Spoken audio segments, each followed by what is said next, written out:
Que sí, que no, ya lo verás. Que sí, que no, ya lo verás. Saca las copitas para brindar y haremos la fiesta para bailar.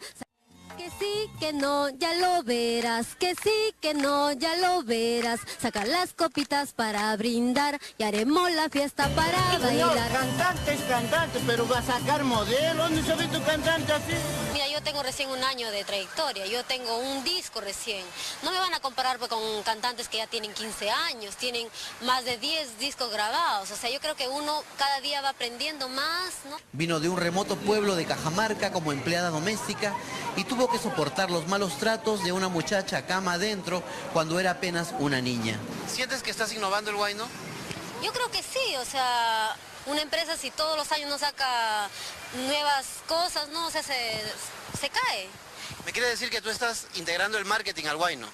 Por supuesto, o sea, yo creo que hay muchas señoritas, hay muchos nuevos valores que me han llamado, me han dicho, está muy bien lo que estás haciendo. Y hay bastantes señoritas que ya me están siguiendo los pasos, se hacen su vestuario sexys. ¿Y por qué no hacerlo? No tiene nada de malo, ¿no?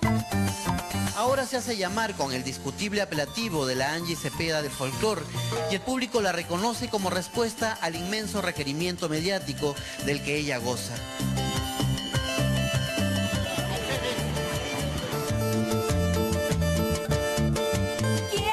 El Perú es lo máximo, porque tiene unos hombres bien guapos, ¿ah? Está muy linda. Su esposa le va a pegar. Todos los hombres son iguales. Con un disco en el mercado y con otro en preparación, Yolanda Rojas protagonizó un escándalo mayúsculo en el ambiente folclórico cuando el año pasado fue la primera cantante en aparecer en televisión vestida con una breve tanga. ¿Qué de malo tendría que una cantante de folclore pose en ropa de baño en los periódicos? No tiene nada de malo. Yo lo voy a seguir haciendo, ¿ah?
Borracha me dicen, que estoy tomando es por ti, más tarde si